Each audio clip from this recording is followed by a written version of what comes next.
And we have to start rather on a very sad note. 29 people have been confirmed dead in an accident on the Elmina Commander Road. The accident occurred at Dampoase, which is described as an accident-prone area. Dozens of victims are also battling for their lives at the Cape Coast Teaching Hospital. Our Central Regional Correspondent Richard Kojo-Nyarko joins me via Skype for some update on this. What more, Richard, if you can hear me, good morning to you. What more have you gathered?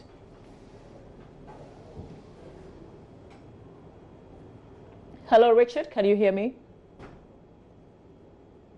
Well, we seem to have lost our correspondent, Richard Kojo-Nyarko, but he will be joining us for some more updates on this accident that has claimed some 29 lives. We know there are others who sustained various degrees of injuries who are now at the Cape Coast Teaching Hospital. Richard Kojo-Nyarko will join us with a lot more details as he's been speaking to the motor traffic units of the police who have been giving him some updates on this.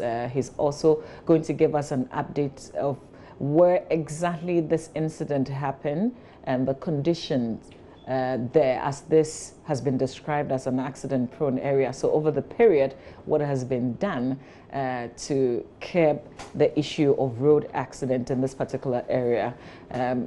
Richard Kojo-Nyarko joins us now via Skype. He's our Central Regional Correspondent. Richard, can you hear me? Good morning to you. Good morning, Mama V. Okay, Richard, what more can you tell us beyond the 29 people who have now been confirmed dead? What I can tell you now is that the 29 people have been confirmed dead by the Ghana Police Service. They went to the scene very early.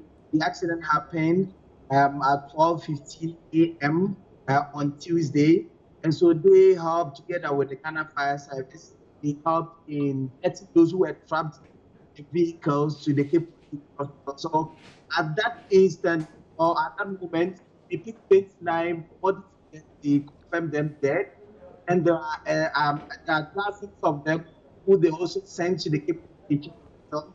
According to the medical officials at the Cape Coast Hospital, these people are responding to treatment. And the dead include a 1-year-old girl, and don't know for now where mother is, whether the mother is part of those who are alive or the mother is alive, but they are only place where the mother is.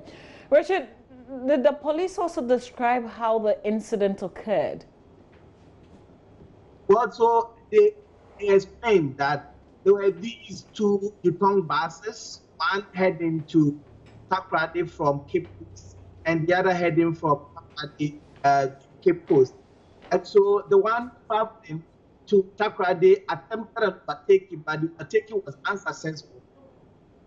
And so in the event, there was a head-on collision between these two vehicles, and as a result, accident happened.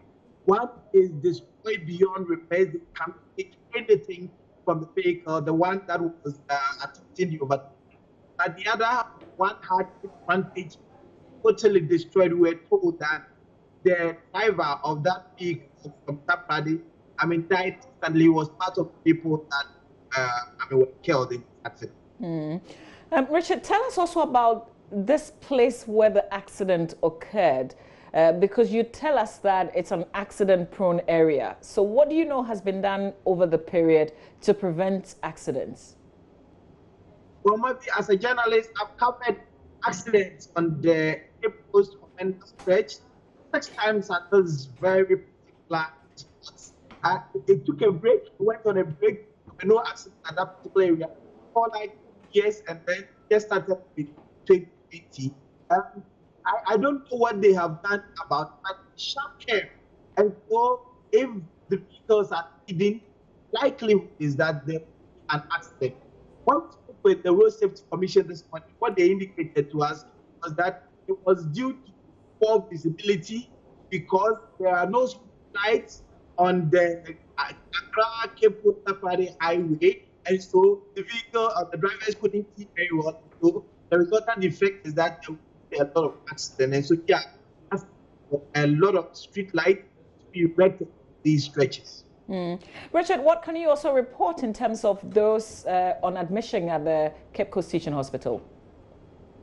Well, they have not have accurate number of people that were admitted for now. We are sorting these things out to the doctors. But early on, we spoke with one survivor. He was the only one who survived in this accident. So we spoke with him. He was at the scene. He was sent to the hospital. He had a lot of so he is yet to go to the hospital. He indicated to us that there were about 4 in the vehicle he was traveling on. And so we do not know the number of people that were on the other vehicle as well. So for now, we are unable to disclose the number of people that are injured at the Also, Richard, confirm how many vehicles were affected? 2 vehicles were affected, one heading to Takoradi and the other heading to Cape Coast. We've explained what caused the accident. So when it happened, the entire road stretch was a mess. Ghana Fire Service had to come in with their machines and equipment to cut the vehicle in order to retrieve the bodies that were trapped in the vehicle. So now the road has been cleared. Berlin at the Commander Junction, the road has been cleared and has rendered. So motorists are free to use that stretch now. Richard, finally, before you go, is there a call for identification of either the dead or those who made it alive but are still in the hospitals? For now, I am in the hospital and I have seen no relatives of these people at the hospital. What happened this dawn is news is yet to be broken to people so that they would come around to the identification. But for now, I've seen no relatives of it. And with the exception of the people who survived, but they are also receiving at various wards in People's Teaching Hospital. Richard Kojo-Nyarko, I thank you for the updates that you've given us on this rather horrifying accident that occurred overnight on the Cape Coast Takoradi Road, claiming 29 lives. We're told many more in the hospital.